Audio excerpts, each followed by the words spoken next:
The Regent Arms was a building that had given up. Its brick facade was stained with the tears of 100 leaking gutters, and the front door, a heavy slab of oak and beveled glass in a more optimistic time, now sighed on a loose hinge. For Alara Miller, it was home, a precarious fortress of solitude she defended with bleach and quiet determination. Her hands, chapped and raw from the harsh chemicals she used cleaning the high-rise offices downtown, were the only tools she had left. They were hands that could scrub away any stain but the one of poverty that seemed to cling to the very air in her fourth-floor apartment. The building's silence was a living thing, a thick, watchful presence made of closed doors and averted eyes. It was the silence of people who knew that trouble, like water, always sought the lowest point. Tonight, trouble had a name, Marcus Thorne. He wasn't the landlord, but the landlord's son, a man whose inheritance had bought him tailored suits that couldn't hide the slouch of his character. He moved through the halls of the Regent Arms not like an owner, but like a predator inspecting his traps. Alara heard his expensive shoes clicking on the linoleum before she saw him. Her heart, a weary little bird, began to beat against the cage of her ribs. Her son, 7-year-old Leo, was in his room, building a castle from cardboard boxes, blissfully unaware of the dragon at their door. A sharp, impatient rap echoed through their small space. Alara straightened her back, a gesture she'd inherited from her late husband, Daniel. It was a small act of defiance, a way of telling the world she would not bow, even if she was breaking. She opened the door just a crack. Marcus stood there, a smirk playing on his lips, holding a clipboard like a scepter.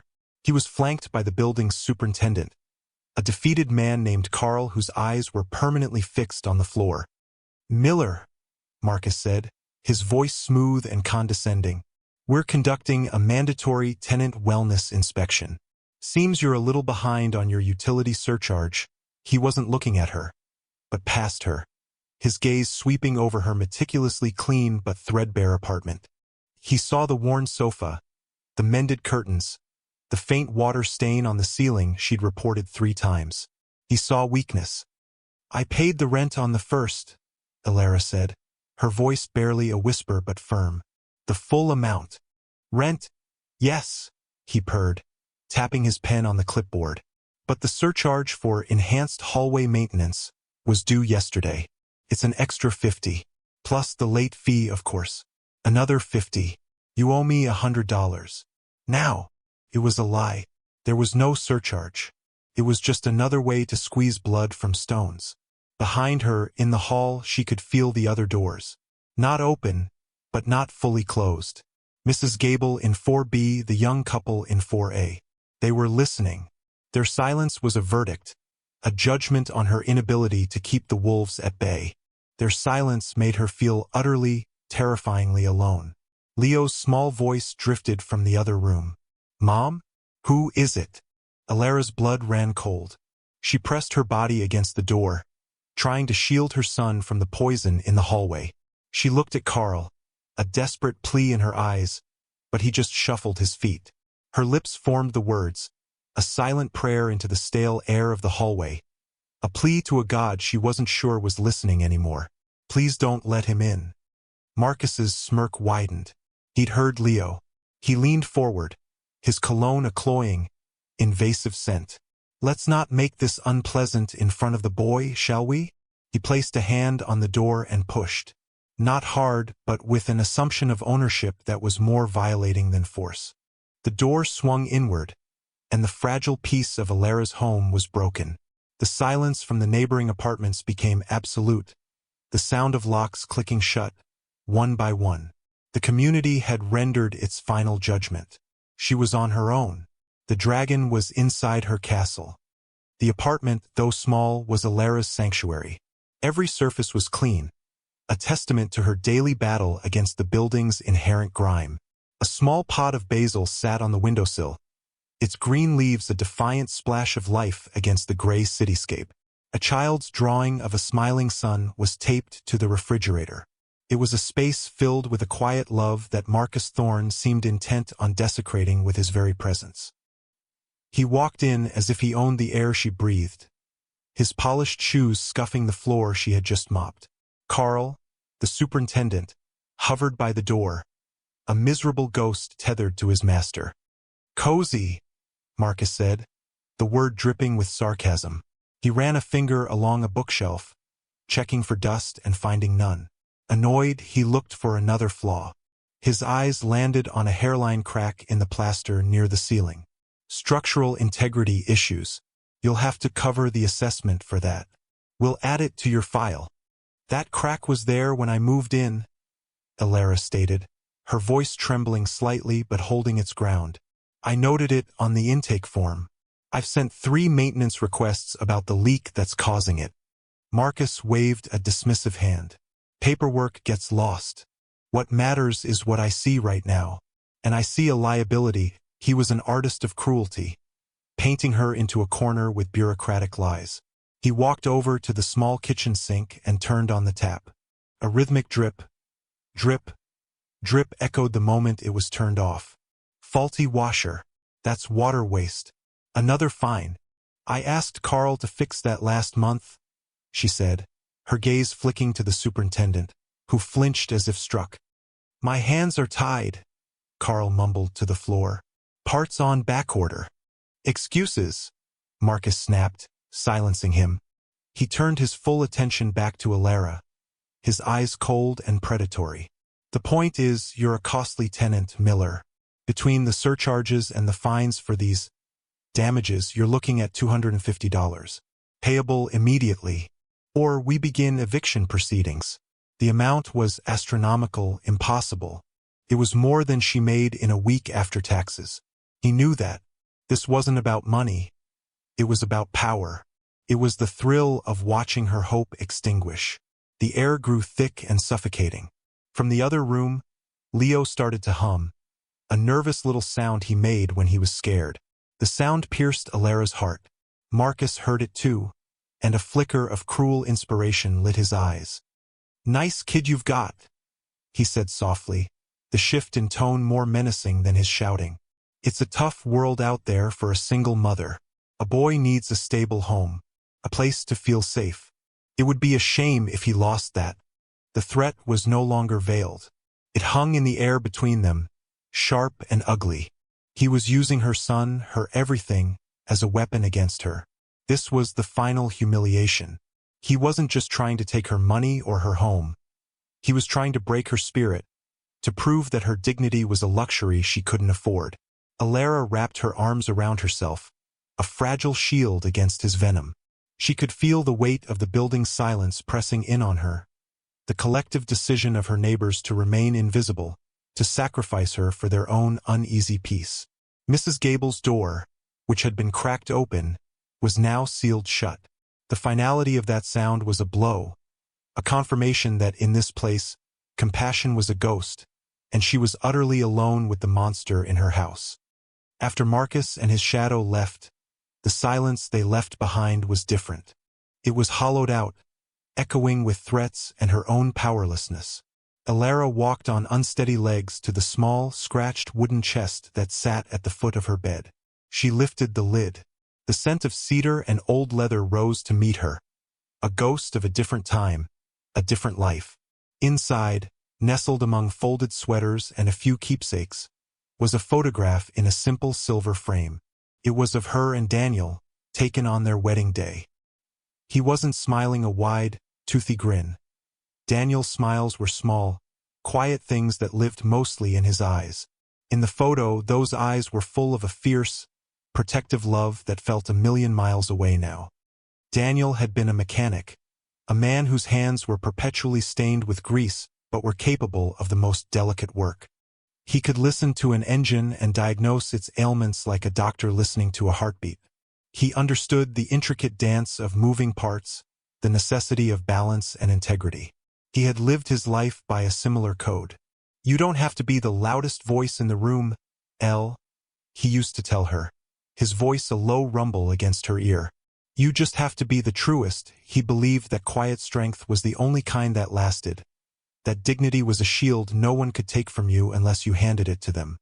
Beneath the photograph was his old leather vest. It wasn't the kind worn by outlaw clubs. heavy with patches and territorial claims. It was simple, unadorned, made of thick, worn cowhide that had molded itself to the shape of his shoulders.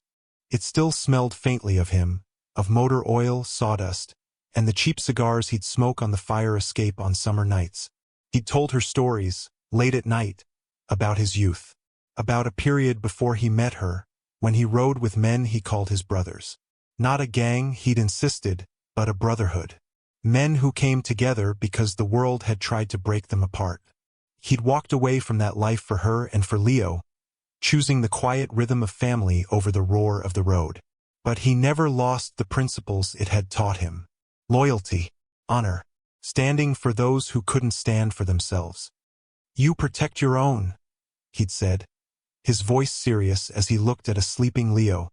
"And sometimes, your own is the stranger next to you who's got nobody else." Holding the vest now, its familiar weight felt both like a comfort and an accusation. Was she living up to that? Was her quiet endurance a form of strength, or was it just a slow surrender? She traced the stitching along the collar, a promise she had made to his memory resurfacing. She had promised to raise their son to be a good man, a man like his father. That meant teaching him not just to be strong, but to be brave. And bravery wasn't the absence of fear. It was acting in spite of it. She folded the vest carefully and placed it back in the chest, closing the lid. The memory of his words, of his unwavering belief in the power of quiet integrity, settled in her soul. It wasn't armor, but it was a spine of steel. She would not let Marcus Thorne break her. She would endure. For Daniel. For Leo. The following days were a slow-motion nightmare. A sheet of paper appeared on her door, a garishly read document titled Final Notice of Eviction. It was crudely printed, filled with typos and aggressive legal jargon that Marcus had likely copied from the internet. It wasn't official, but to Alara, it felt like a death sentence. Her stomach clenched every time she saw it, a constant, ugly reminder of her precarity. She took it down, but its ghost remained, a stain on her sense of security. The pressure was a physical weight, settling on her shoulders, making it hard to breathe. She spent her lunch breaks not eating, but on the phone, navigating the labyrinthine world of tenant aid services.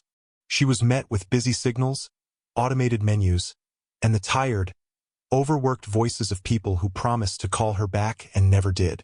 The one legal aid clinic she managed to get through to had a 3-week waiting list for an initial consultation. The eviction notice gave her 3 days.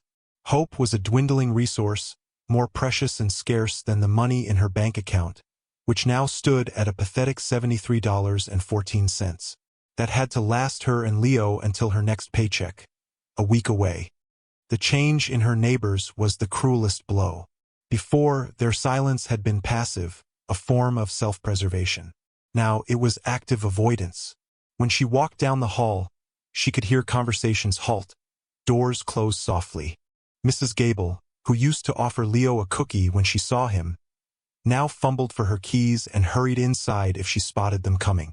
The young couple in 4A, who had once borrowed a cup of sugar, now took the stairs if they saw her waiting for the elevator.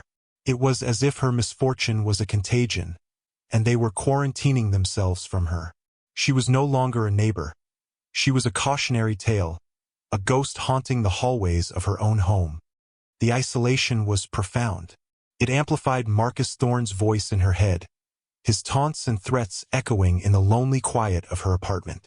She started watering down Leo's soup, telling him it was a special broth recipe she was trying. She'd smile as he ate, a painful, brittle expression that felt like a mask about to crack. She would eat only after he was asleep, finishing the thin, tasteless liquid, her hunger a dull ache that matched the one in her heart. She felt herself shrinking, becoming smaller and more invisible with each passing day. She was a ship taking on water, and all around her were people standing on the shore, watching her sink. She would catch her reflection in the dark windows at night and see a stranger looking back, a pale, frightened woman whose quiet strength was being eroded into dust. Daniel's memory felt like a distant shore she could no longer reach. The breaking point arrived not with a bang, but with a whimper. It came from the hallway, a place Alara had come to associate with fear and isolation. She was counting out the last of her change on the kitchen table, trying to perform the impossible arithmetic of survival, when she heard the raised voice. It was Marcus Thorne, his tone sharp and mocking. But he wasn't at her door. He was 2 doors down, at the apartment of Mr. Henderson. Mr. Henderson was a Korean War veteran in his late 80s, a man who moved with the slow, deliberate shuffle of someone whose body had long been at war with itself. He lived on a meager pension and the kindness of a Meals on Wheels volunteer. He was the most vulnerable person in the building. Alara's breath caught in her throat. She crept to her door, pressing her ear against the cold wood. "It's the 1st of the month, old man," Marcus was saying, his voice oozing contempt. "My father is a patriot. He lets you live here for next to nothing. And this is how you repay him? Your check is late." "My check comes on the 3rd. Mr. Henderson's voice quavered, thin and reedy. "It always comes on the 3rd. You know that." "Not my problem," Marcus sneered. "I see a letter from the government in your hand. Let's just call that a down payment." Alara peered through the peephole. The distorted lens showed her a nightmare. Marcus was backing the frail old man against his doorframe. Mr. Henderson was clutching a single envelope to his chest, his knuckles white. It was his pension check, his lifeline. Marcus was reaching for it, a greedy, cruel smile on his face. The hallway was a tomb. Every other door was shut tight. The silence was deafening. In that moment, Alara saw not just Mr. Henderson's terror, but her own. She saw the future Marcus had planned for her, for everyone in this building who couldn't fight back. Something inside her shifted. The fear was still there, a cold knot in her stomach, but it was joined by a surge of white-hot clarity. This was what Daniel had meant. You protect your own. And sometimes your own is the stranger next to you who's got nobody else. She thought of Leo, sleeping in his room. What was she teaching him by hiding? That strength meant letting the monsters win? That dignity was something you kept locked away for your own use? No, that wasn't the legacy of Daniel Miller. Without another thought, she opened her door. The click of the latch was like a gunshot in the silent hall. Both Marcus and Mr. Henderson turned to look at her. Marcus's face twisted in annoyance. Alara walked forward, her step steady, and placed herself directly between the bully and his victim. She didn't look at Marcus. She looked at Mr. Henderson, whose eyes were wide with a mixture of fear and surprise.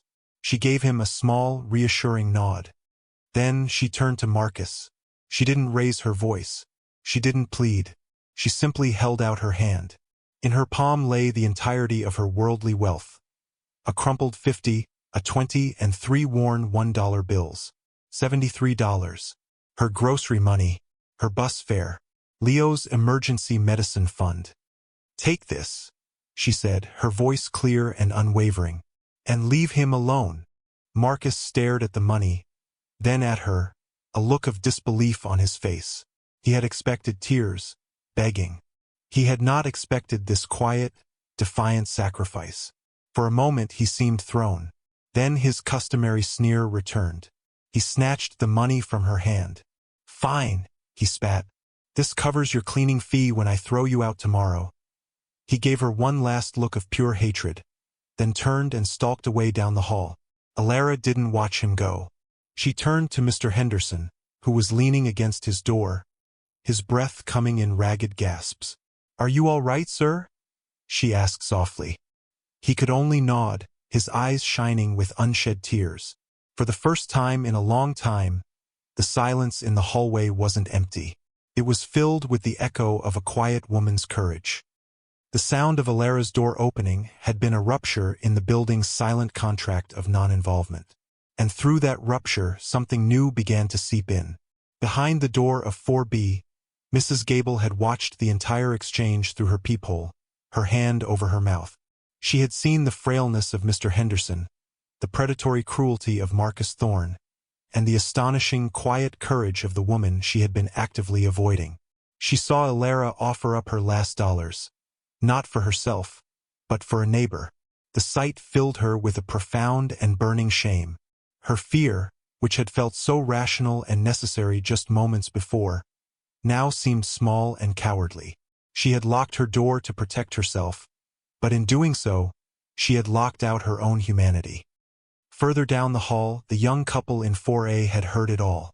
They had been huddled in their living room, listening to Marcus's bullying, telling each other there was nothing they could do. But when they heard Alara's calm, steady voice, followed by the sound of Marcus's retreating footsteps, they looked at each other. The husband, a young graphic designer who worked from home, felt a knot of self-loathing tighten in his gut. That old man could have been his grandfather. That woman could have been his mother. His silence had made him complicit. The atmosphere in the Regent Arms began to change, subtly at first, then with gathering momentum. The whispers started, transmitted through text messages and brief, hushed conversations by the mailboxes. "Did you hear what happened with Alara Miller? She stood up to him, for Henderson. Gave him all her money. I heard." The story spread, taking on a life of its own. Alara was no longer the problem tenant, the woman to be avoided. She was the woman who had done what they were all too afraid to do. Her sacrifice had held up a mirror to the rest of them, and they did not like the reflection. That evening, as Alara was putting Leo to bed, telling him a story to chase away the shadows of the day, she heard a soft rustling outside her door. Her first instinct was to freeze, her body tensing for another confrontation. But this was different. When she finally worked up the courage to look, there was no one there. But on her doormat sat a single paper grocery bag. Inside were 2 cans of soup, a loaf of fresh bread, a small carton of milk, and an apple. There was no note. It was a small, anonymous offering, but it was more than just food. It was an apology. It was a signal. It was the first crack in the thick wall of indifference that had surrounded her. Leaning against the door, Alara held the bag to her chest and wept, not from despair, but from a sliver of hope that felt as warm and nourishing as the bread in the bag. She wasn't entirely alone after all. Night fell on the Regent Arms, a thick, starless blanket that muffled the city's usual hum. Inside, a fragile, tentative peace had settled.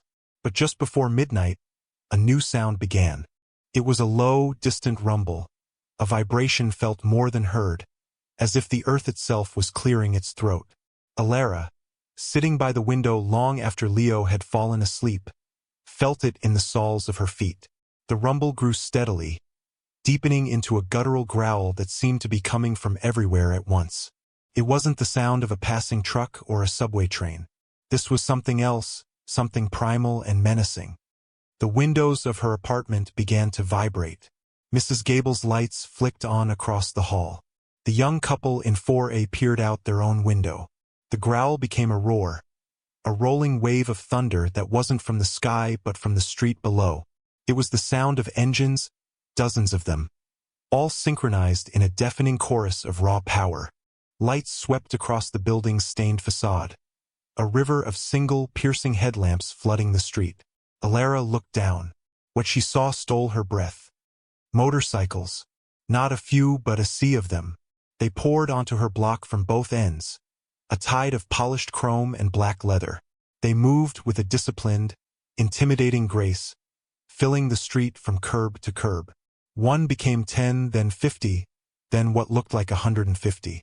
They were an occupying army, and their banners were the flaming skulls and demonic angels emblazoned on their vests. Hell's Angels. The name itself was a threat. Their faces, illuminated in the intermittent glow of streetlights, were hard, impassive masks carved from granite and road dust. They parked their bikes in perfect, staggered rows, creating an impenetrable blockade around the entrance to the Regent Arms. Then, as one, they killed their engines. The sudden, absolute silence that followed was more terrifying than the noise. It was a heavy, loaded silence, filled with unspoken potential. The air crackled with it. Residents of the building, drawn to their windows by the noise, were frozen in a mixture of terror and awe. Across the street, in the penthouse of a gleaming new condominium, Marcus Thorne stood on his balcony, a glass of wine falling from his slack hand to shatter on the tiles below. His face was a mask of pale, stark fear. Alara's heart hammered against her ribs.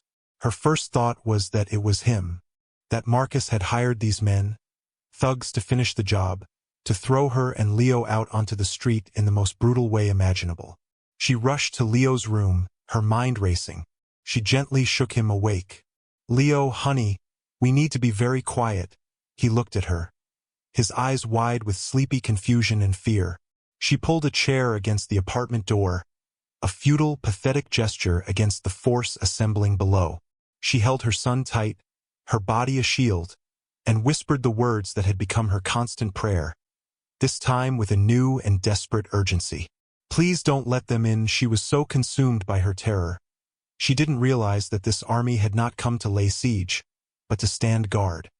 From the silent, steel congregation below, one man dismounted. He moved with an unhurried, deliberate authority that marked him as the leader. He was a mountain of a man, broad-shouldered and thick-chested, with a long gray beard braided into 2 sections and tucked into his leather vest.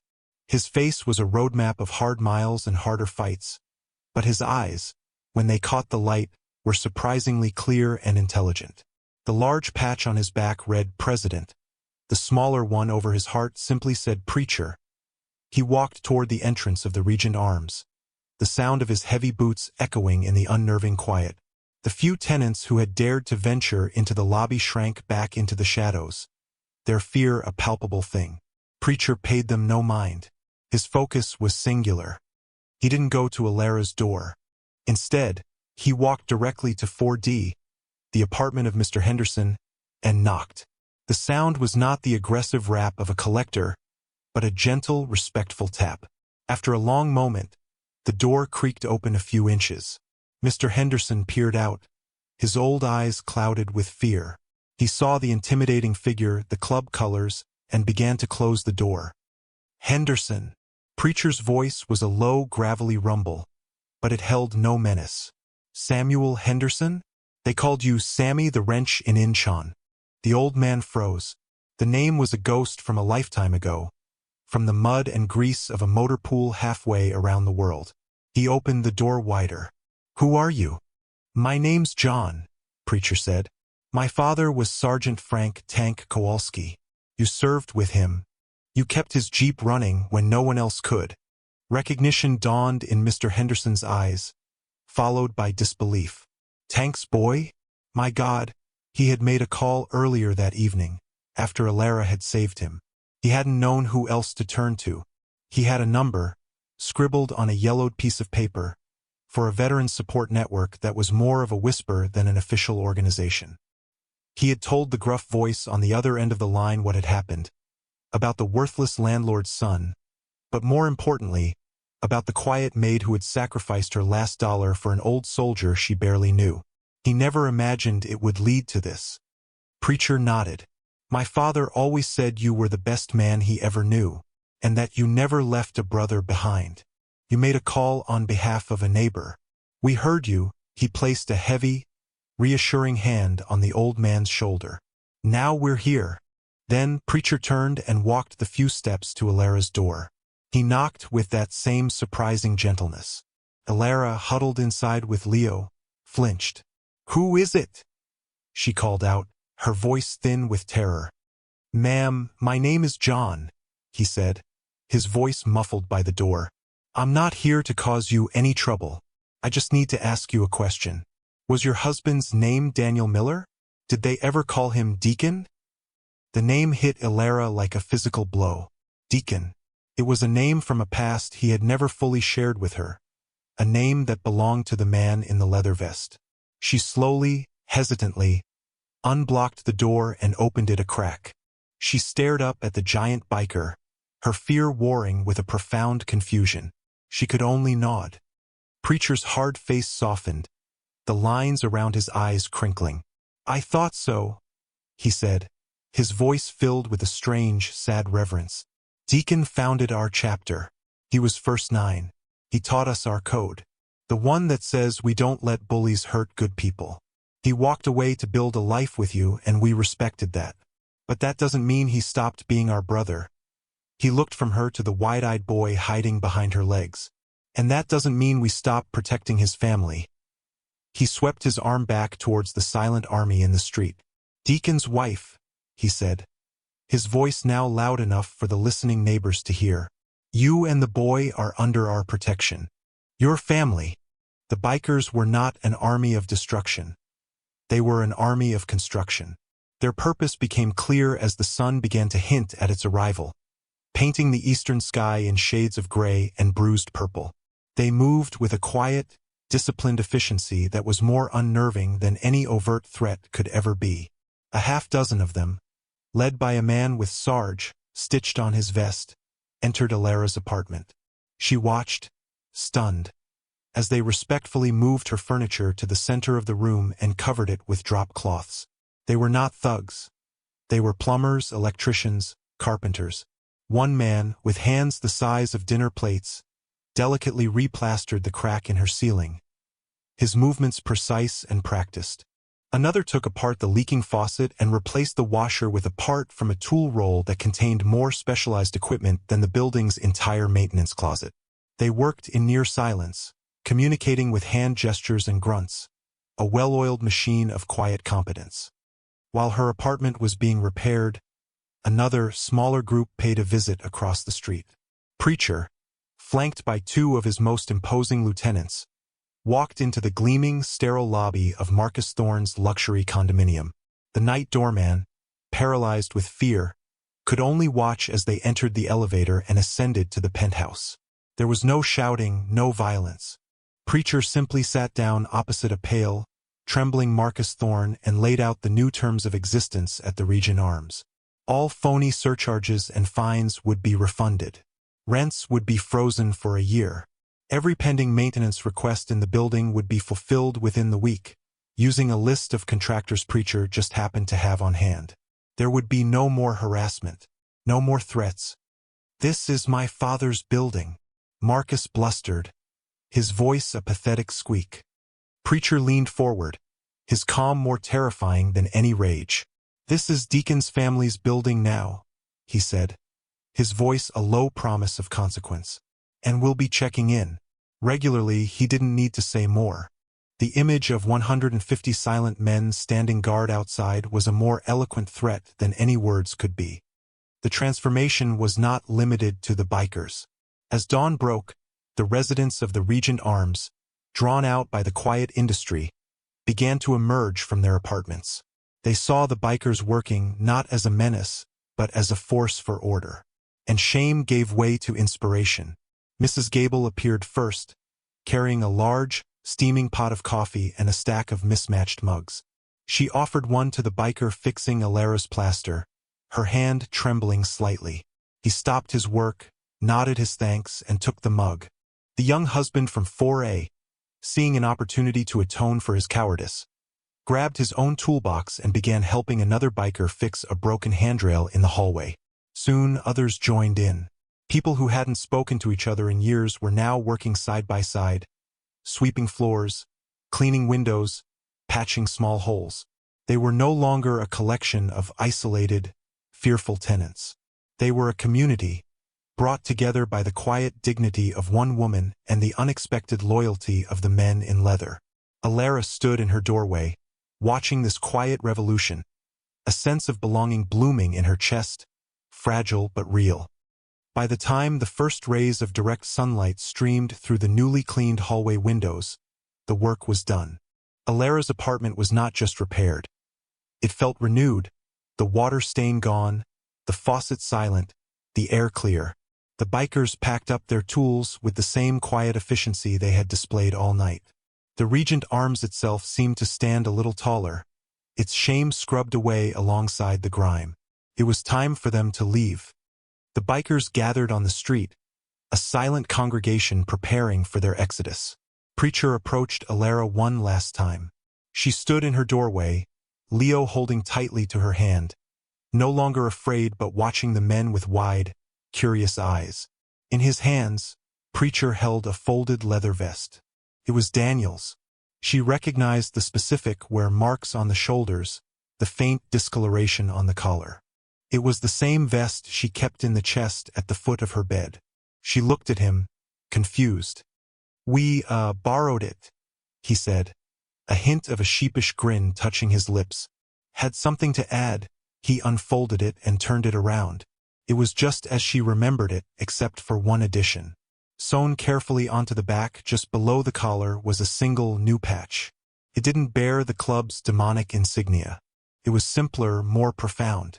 It was a shield, and inside it were the words, Deacon's Legacy. "He's a legend to us," Preacher said, his voice thick with emotion as he handed her the vest.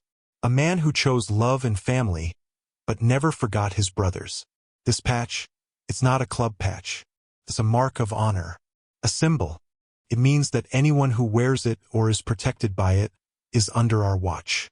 Forever." He knelt down to Leo's level. "Your father was a great man, kid. Don't you ever forget it." Alara clutched the vest to her chest. Its familiar weight was a solid, reassuring presence. It was more than a piece of clothing. It was a shield, a promise, a connection to a family she never knew she had. "Thank you," she whispered, the words feeling impossibly small for the magnitude of her gratitude. Preacher just nodded. He turned and walked back to his bike.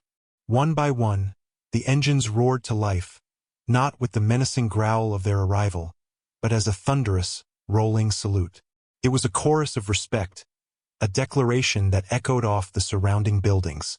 Then, as one, they rode away, the river of chrome and steel flowing back out of the city, leaving a clean, quiet street in their wake. The final image lingered, etched into the memory of everyone at the Regent Arms. Alara stood at her window, holding the heavy leather vest, Leo standing on a chair beside her, waving. The rising sun caught the new patch, making the silver thread gleam. Below, her neighbors were emerging from their apartments, not to hide, but to start their day.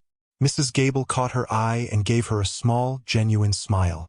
The young couple from 4A raised a hand in greeting.